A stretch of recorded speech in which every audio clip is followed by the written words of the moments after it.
"Can I sit here?" a sick little girl asked the stranger at the coffee shop. He turned out to be a widowed CEO, millionaire searching for love. "Excuse me, can I sit here? I am really tired." A small, fragile voice broke through the quiet buzz of the coffee shop. Lucas Blake looked up from his untouched espresso. The steam still curled in the air, untouched like the rest of his morning. A little girl no older than 3 stood beside his table, clutching a worn-out teddy bear with one arm. Her other hand adjusted the edge of a pink woolen hat pulled snugly over her head. Her eyes, large and glassy, shone with exhaustion but still carried a gentle innocence. Her cheeks were pale, and there was a visible hint of weariness in the way she stood. He noticed her hair, or rather, the absence of it beneath the hat. He blinked, surprised. No one had spoken to him like that in a long time, let alone a child. Lucas Blake, 35, the enigmatic CEO of a tech empire, known for his tailored suits, calculated decisions, and a face that rarely cracked a smile, was not the kind of man strangers approached, especially not children.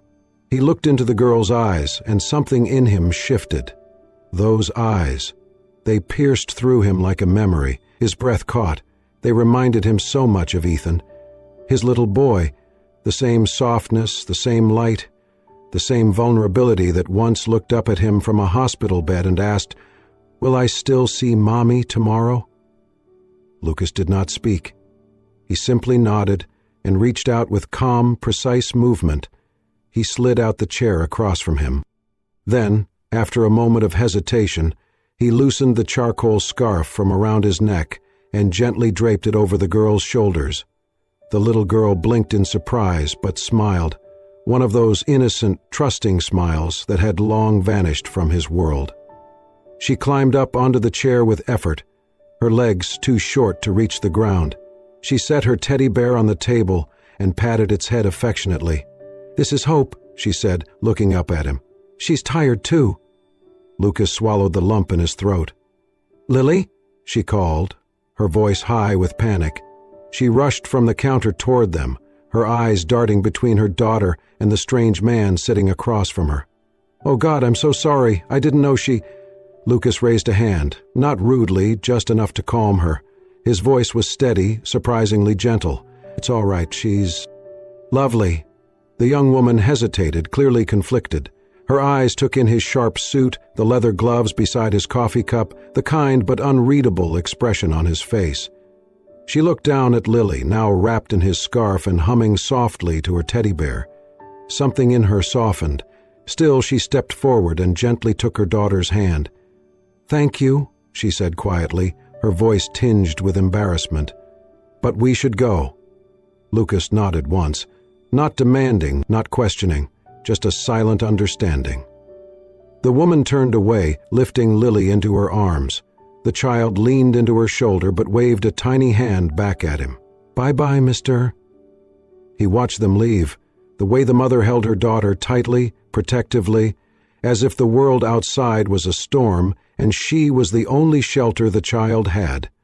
Their coats were thin. The woman's boots were worn at the soles. The child's mittens were mismatched. Lucas did not move. The scarf remained draped around the now empty chair. His coffee was cold.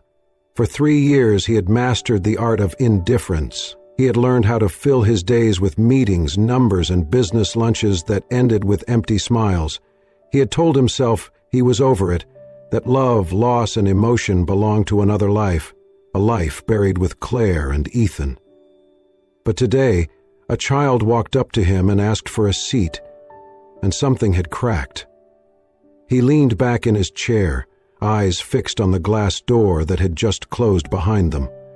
Snow began to fall lightly outside, settling on the sidewalk like dust on memories, and for the first time in a long time, Lucas felt something stir within his chest, faint but undeniable, not grief, not guilt, something warmer, hope. Central Park was quiet that Sunday morning, hushed under winter's breath. Bare trees reached into a pale sky as Lucas Blake sat alone on a worn wooden bench. Once this had been a place for laughter with Claire and little Ethan, feeding birds, sharing cocoa. Now it was just another memory in a city filled with ghosts. He sipped lukewarm coffee, watching families stroll by, fathers lifting children, mothers adjusting scarves.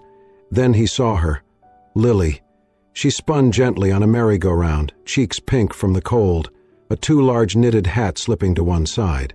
One hand clutched a teddy bear, the other stretched out like wings. Lucas blinked.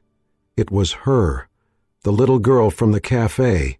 A few feet away sat her mother, Emma, holding a worn paperback but never taking her eyes off Lily. Lily spotted him and lit up. She jumped down, running toward him with tiny legs and boundless joy. "Scarf man," she called, waving her bear. Lucas smiled, kneeling slightly as she flung her arms around his leg. "Well, someone remembers me," he chuckled.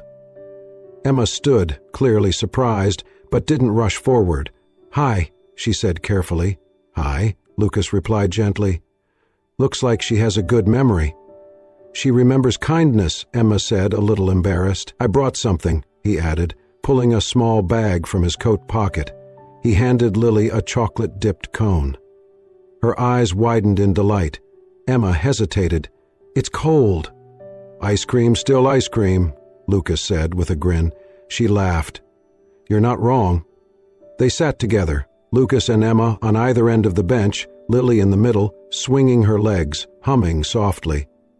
"She's incredible," Lucas said after a while. "Full of life," Emma nodded. "She's a fighter." "Always has been," Lucas glanced over. "If you don't mind, what's her condition?" Emma sighed. "Leukemia. It's been a year of hospitals, chemo, long nights." She paused. "I studied early childhood education, wanted to teach kindergarten. Then I got pregnant. Her dad left before she was born. I've been cleaning, waitressing, whatever I can." Lucas's throat tightened. There was no bitterness in her voice, just quiet strength. It reminded him of Claire. "She's lucky to have you," he said. Emma shook her head. "I feel like I'm failing." "You're not." Lily was now chasing a pigeon, laughing freely. "I had a son," Lucas said suddenly. "Ethan. He'd be 5 now." Emma turned to him. "My wife Claire died of ovarian cancer 3 years ago. Ethan passed in a car accident with his nanny 2 years later. I was in London when I got the call." "I'm so sorry," Emma whispered. "I haven't said it out loud in a long time. I buried everything under work. It was easier." Emma gently placed her hand on his. It was a quiet gesture, but grounding. "I see them in you and Lily," he said. "The strength, the fight." They watched Lily climb a slide. Lucas stood instinctively, ready. As she reached the bottom, he caught her gently. "Careful, princess," he said, brushing snow from her coat. Lily beamed. "You sound like my daddy in my dreams." Lucas's eyes welled. He turned so she would not see him wipe the tear. The snow began to fall again, light and silent, like memories returning home. Lucas began showing up at the cafe more often after that morning in the park. Nothing was said and nothing arranged, but each day around 10 he would walk through the door and head straight for the table by the window. The seat across from him rarely stayed empty for long. "Scarf man!" Lily would exclaim whenever she spotted him. She'd dash ahead of her mother, throwing her arms around his leg or holding up her hand for a high five. Lucas, once reserved and expressionless, would always smile, quietly but genuinely. Emma followed behind, often a little hesitant. She greeted Lucas with a small nod, sometimes a polite smile, and usually chose a separate table nearby, but slowly her barriers softened. When Lucas asked about Lily's treatment, she began to answer more than just the bare minimum. "She has weekly chemo," Emma explained one morning, cupping a warm paper cup between her palms. "It makes her nauseous and tired, but she bounces back faster than I do." Lucas listened, never interrupting. He watched Lily closely. On her good days, she twirled beside the table, singing to her bear. On hard days, she sat quietly in the booth, resting her head on her mother's lap. One cold morning, Lucas arrived with a small, carefully wrapped box. "I saw this and thought of her," he said, handing it to Emma first. Inside was a plush teddy bear dressed in scrubs, a toy stethoscope around its neck. "Dr. Bear," read the tag. "He's for the days when she doesn't want to eat," Lucas said, crouching to Lily's level. "He's very persuasive," Lily squealed in delight. "Dr. Bear says pancakes are medicine," she giggled, hugging it tightly. Emma looked at Lucas, her guard lowered for just a moment. That was incredibly thoughtful. Lucas gave a small shrug, his voice quiet. She deserved a teammate. As days turned to weeks, a rhythm developed. Lucas would arrive early, sometimes with Lily's favorite muffin. Emma started sitting closer.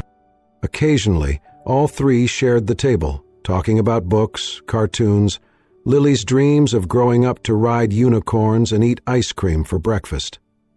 Emma also began sharing more about her life, how she juggled shifts at a diner, cleaned apartments at night, and barely slept between hospital visits and grocery runs. She told him about her unfinished degree in early childhood education and how she'd once dreamed of being a teacher. Lucas never judged. He just listened. Then came the snow. It was one of those bitter mornings when the cold bit through every layer. Emma and Lily stepped out of the cafe just ahead of Lucas. He had stayed behind to settle the bill, despite Emma's protests. As he stepped outside, he heard Lily cry out, "Mommy!" Her voice was weak, her face pale beneath the hat. She was shivering violently. "She's burning up," Emma gasped, crouching beside her. "This came out of nowhere. She was fine a minute ago." Lucas didn't hesitate. He knelt down. "Give her to me," he said firmly but gently. Emma hesitated, out of instinct, not distrust, but when she looked into his eyes, she saw steadiness. No fear, no panic. "Please," he said softly. "I'll drive." Emma nodded. Lucas wrapped Lily in his coat, cradling her tightly, shielding her from the wind as he rushed to his black SUV. Emma climbed in after them, holding Lily's hand the entire way. Lucas drove quickly but carefully through the snow-slicked streets, his jaw tight, eyes sharp. At the ER, he stayed by their side. He didn't hover, didn't panic. He simply sat quietly beside Emma as she held Lily close, whispering soothing words. Hours passed. Doctors came and went. Lucas never left. Emma watched him, barely believing this was the same man she'd once thought too distant to reach. He was here, fully, unwaveringly present. In the stillness of that room, under harsh fluorescent lights and the rhythmic beep of machines, Emma felt something unexpected. Not fear, not dependence, but trust. Real and quiet and deeply earned. The hospital visit had ended with good news. Lily's fever was controlled, and the doctors assured Emma it was a side effect of the chemotherapy, not unexpected, though still frightening. Emma thanked Lucas quietly that evening, her voice soft and sincere. He simply nodded and offered to drive them home. She declined. Some things she still felt she needed to do alone. Days passed. Emma focused on Lily's recovery, juggling work and appointments as usual. It was only when she received the discharge papers that her world tilted. "Your balance has been cleared," the nurse said with a smile. "Mr. Blake took care of it." Emma froze. "What?"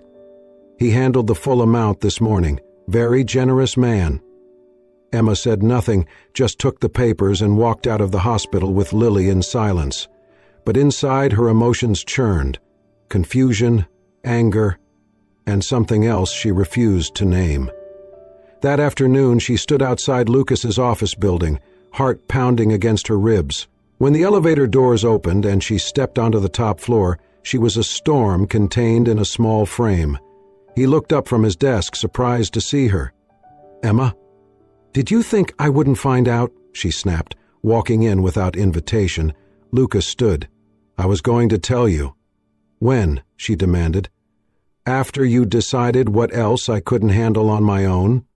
He exhaled slowly. It wasn't like that. "You paid for everything, behind my back," Emma continued. "Do you have any idea how that makes me feel?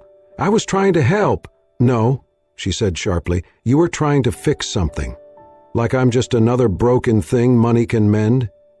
Lucas was quiet for a moment. When he spoke, his voice was low. I know I crossed a line, but it wasn't about money. It was about her. About not standing by again and doing nothing. Emma's eyes flashed. Again? Lucas swallowed hard. Claire, my wife, was dying right in front of me, and all I could do was sit there, hold her hand, watch the life drain out of her, day by day. Then Ethan, one phone call, and he was gone too. I didn't even get to say goodbye. Emma faltered. Her anger, though still burning, flickered under the weight of his words. I couldn't save them, he continued. But Lily's still here. You're still here. And for the first time in years, I felt like maybe, just maybe, I could do something that mattered. The silence between them stretched. I didn't ask you to, Emma said finally, her voice trembling. I didn't ask anyone to save us. I know, Lucas replied, but I wanted to. She left without another word. 2 days later, the tabloid struck. Emma had just finished folding laundry when her phone buzzed with a link from one of the daycare moms. The headline hit her like a slap. Billionaire CEO Lucas Blake rebrands with tragic mother-daughter duo. Charity stunt or genuine heart? There were photos. At the park, at the cafe. Him holding Lily's hand, her resting on his shoulder. Emma's vision blurred.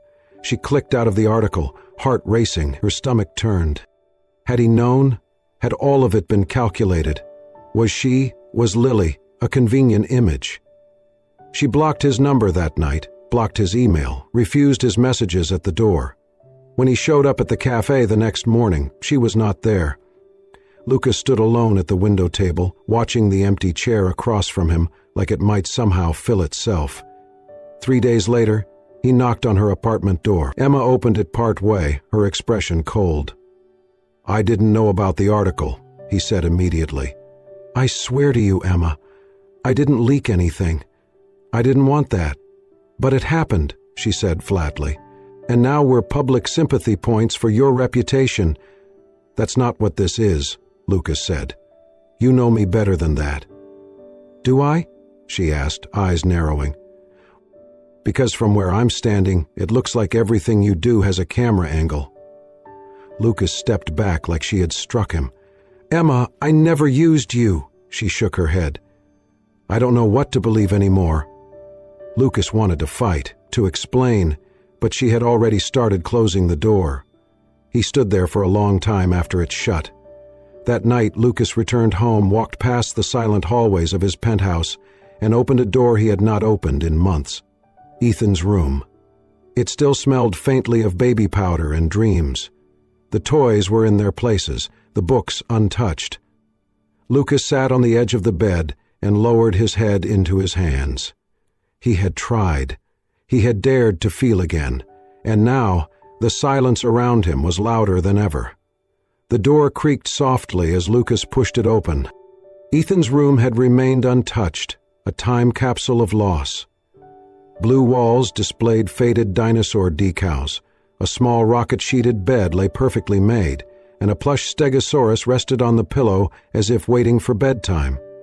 Toys and books were neatly arranged on dusty shelves. It was a shrine, not a room in use. Lucas stepped inside, his footsteps hushed on the carpet. He sat carefully on the edge of the bed and reached for a worn children's book labeled The Little Explorer. Its pages curled from frequent readings. He opened to the first page and began reading aloud, his voice cracking. Once upon a time, in a world full of stars, there lived a brave little explorer who believed anything was possible. His voice faltered, his hand trembling as he turned the page. Tears blurred his vision. He glanced at a framed photo on the dresser. Claire, radiant in a sun hat, holding baby Ethan. Ethan grinned, missing his 2 front teeth. Mint ice cream smeared around his mouth, captured in what Claire had called the perfect moment. Lucas closed the book, pressing it against his chest. The pain in his heart deepened. not sharp anymore, but hollow and weighty. Yet in that emptiness lay a spark, a chance for something new. He thought of Emma's smile and Lily's laughter. Their presence hadn't erased grief, but offered something else, hope, and a way to feel again. In that quiet moment, he understood his feelings for Emma were no longer pity or gratitude. They were love, slow, careful, unspoken, but unmistakable. With that realization came clarity. He was done running. Meanwhile, Lily stood at their front door, clutching her stuffed bear, Hope in one hand and a scribbled note in the other. Emma, humming as she unloaded groceries in the kitchen, didn't notice Lily slip away. The city air was cold, but Lily bundled herself in a pink coat and wool hat. She had overheard her mother on the phone speaking about Lucas. How he hadn't called, hadn't come by. She didn't understand every word, but knew this: Daddy Lucas was sad, and she missed him. So she grabbed Hope and her note, ventured down the stairs, and waited at the street corner by a woman boarding the bus. "Where are you going, sweetie?" the woman asked kindly. "To the coffee place," Lily replied earnestly, "where I met my scarf man." The woman laughed, assuming an adult was nearby. But when the bus arrived, Lily climbed on alone and sat by the window, framed by early evening light. When Emma looked up and realized Lily's jacket was missing, her small kitchen quieted. Panic set in. She searched every room. When she saw the front door ajar, fear erupted in her chest. She grabbed her phone with trembling fingers and dialed Lucas, terrified. "Lily's gone. I think she went looking for you." Lucas was already grabbing his coat. "Stay inside, I'll find her." He arrived at the cafe moments later, heart pounding. Snow began to fall softly, and then, there she was, tiny, alone. Clutching Hope tightly, boots dangling above the pavement, she sat patiently on their bench outside. Lucas jumped from the car and ran to her. "Lily?" She looked up and beamed. "I came to find you. Mama said you were gone." He knelt down and wrapped her in his arms, pressing his forehead gently to hers. Tears pooled in his eyes. "You can't do that, sweetheart. You scared us." Emma arrived breathless, her face contorted with fear. Then she saw Lily, safe in Lucas's arms, and could no longer hold back her tears. "I thought I lost her," she cried. Lucas stood calmly, still holding Lily, and looked Emma in the eyes. "You didn't lose her. And you don't have to go through this alone anymore." Tears spilled down Emma's cheeks as she covered her mouth in emotion. She reached out, touching Lucas's arm. "I never believed I could ever have a family again," he said softly. "But if you let me, I want to try." Emma nodded, tears falling freely. She took his hand. Between them, Lily giggled and held Hope tighter, unaware of gravity but feeling certainty. The air in Central Park was crisp, the late afternoon sun casting golden rays through bare branches. Lucas stood by the old bench, hands in his coat pockets, heart pounding harder than expected. He was not sure what he hoped for. Forgiveness, maybe? A sign that the door he once thought closed might still open. Then he saw her. Lily. She spotted him first, her face lighting up. "Scarf man!" she shouted, running across the grass. Lucas knelt and swept her into a tight hug, laughing. "Hey, sunshine." Emma followed a few steps behind, cautious as ever, but seeing Lily's pure joy, her expression softened. She met Lucas's eyes and gave him a real smile, for the first time in weeks. That afternoon felt like a dream. Just a walk, a swing, and breadcrumbs for birds. Nothing grand. But for Lucas, it was everything. He pushed Lily on the swing, higher and higher, her giggles ringing through the air. He sat beside Emma on the bench, their shoulders almost touching. The silence between them felt peaceful now. For the first time in years, Lucas felt something he hadn't dared to name: peace. Later that week, he invited them on a small day trip to a farm outside the city. Emma hesitated, but Lily's excitement won her over. The farm was simple: wood fences, muddy trails, animals wandering freely. Lily was enchanted. Lucas held her hand as they fed carrots to a donkey, helped her pet a lamb, and even wove her a crown of grass. Emma watched from a short distance, arms crossed, but her face soft. As Lily danced between them, Emma saw more than kindness in Lucas's actions. He belonged there, with them. On the ride home, Lily asleep in the back seat, Emma turned to him. "You're good with her. She makes it easy," he replied. "She told me, you're like the dad in her storybooks." Lucas tightened his grip on the wheel. "That's a big title." "You're doing just fine," she said gently. A few days later, Lucas invited Emma to lunch, not out of obligation, but as a partner. "I've been thinking," he said, stirring his coffee, "there are so many kids like Lily, families drowning in medical bills, single parents doing it all alone." Emma nodded, understanding too well. "I want to start a foundation," he continued. "Not for PR, just real help." "What kind of help?" she asked. "Grants, emotional support, play therapy, education. I want to name it after someone brave." "Lily?" "And Hope," he said, nodding to the bear Lily always carried. "Hope and Lily." Emma was stunned. "I want you to help lead it," he said. "Your heart, your background. It's exactly what this needs." She paused, then nodded. From that day on, they worked as partners.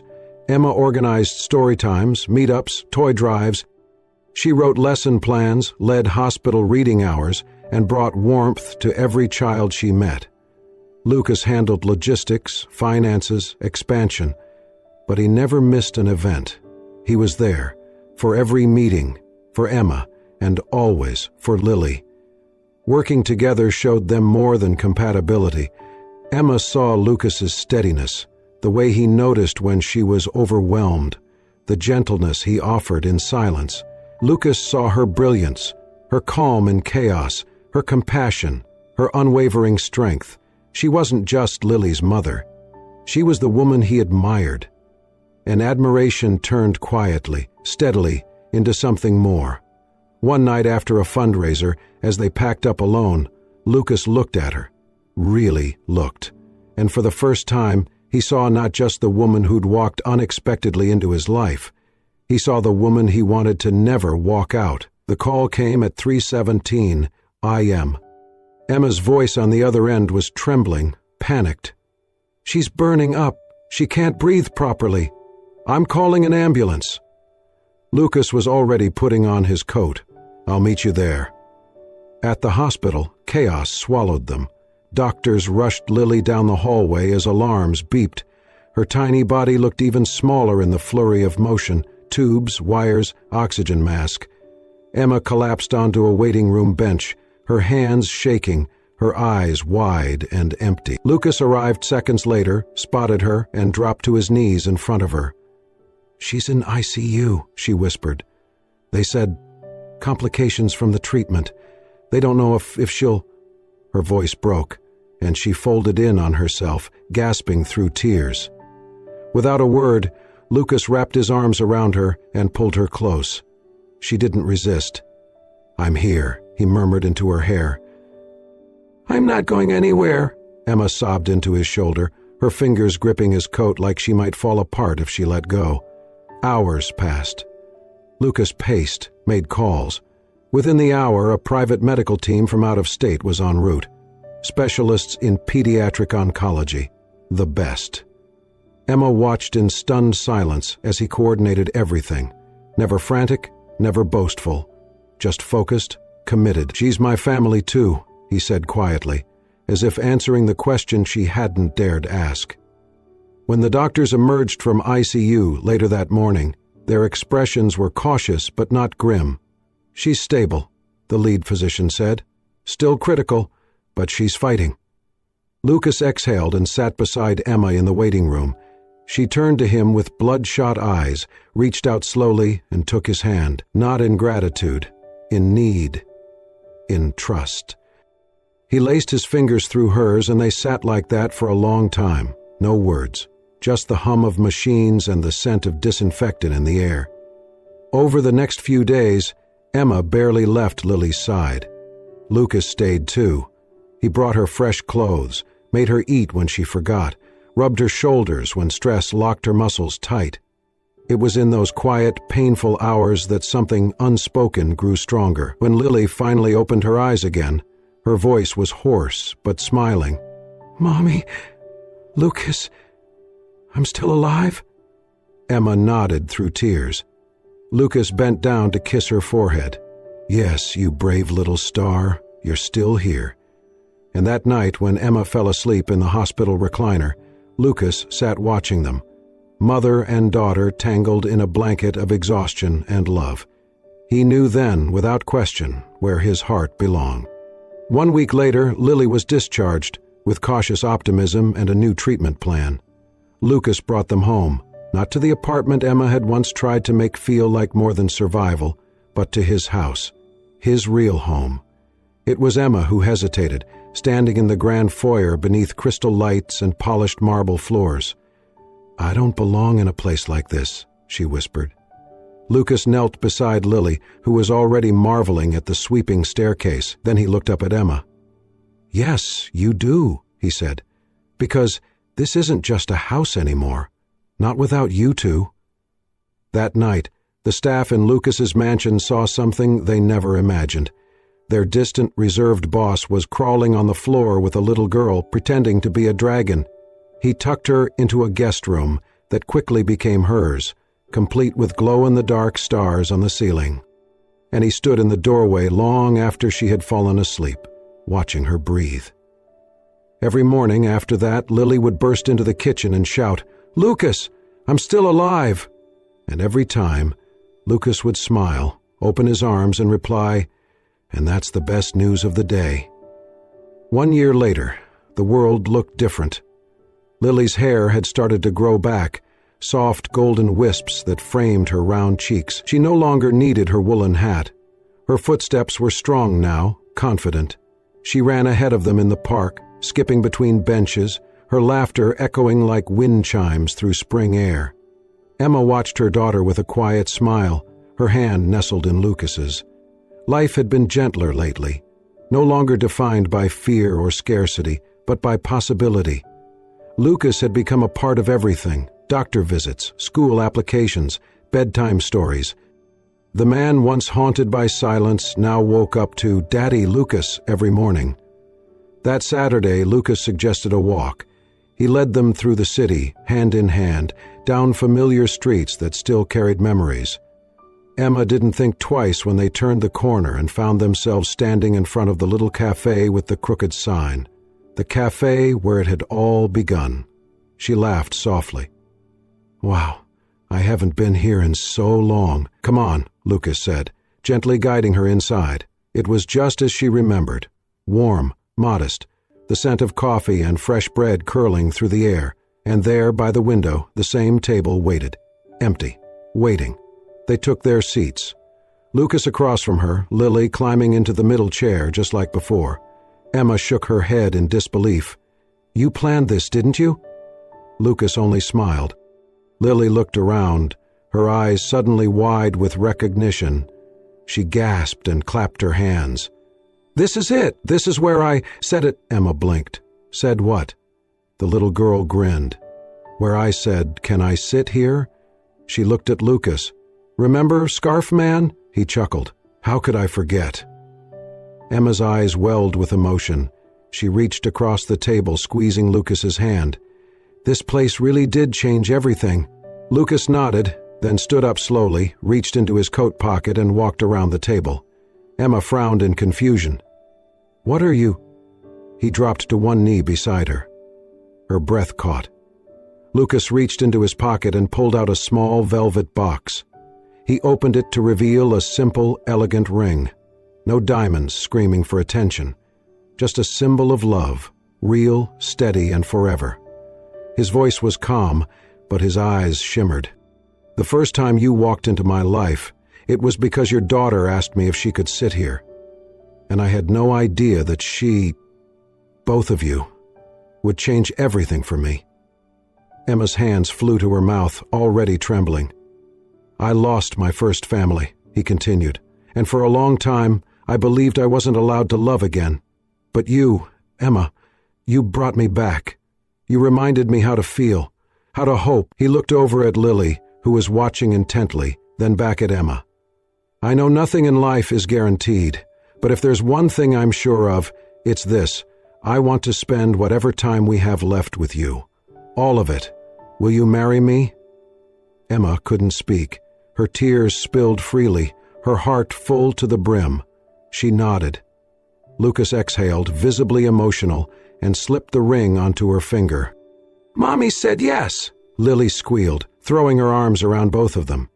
"You're going to be my daddy for real." People in the cafe clapped quietly. The barista smiled from behind the counter. The sun filtered in through the window, bathing the little family in golden light. Outside, the world moved on, unaware of the moment unfolding within these four walls. But for Lucas, Emma, and Lily, time had paused. Just long enough to seal a promise made not with grand gestures, but with a simple, heartfelt question. Can I sit here? Thank you for joining us on this heartfelt journey through Can I Sit Here? A story that reminds us how even the smallest gestures can lead to the most life-changing moments. Lucas, Emma, and little Lily showed us that love doesn't always arrive with grand entrances. It sometimes walks quietly into a coffee shop and asks for a seat. If this story touched your heart, made you smile, or brought a tear to your eye, we invite you to subscribe, where every tale is crafted to heal, inspire, and remind us of the beauty in human connection. Hit that subscribe button, turn on the notification bell, and share this story with someone who believes in second chances and the magic of kindness. Until next time, keep your heart open, because you never know when someone might ask, "Can I sit here?"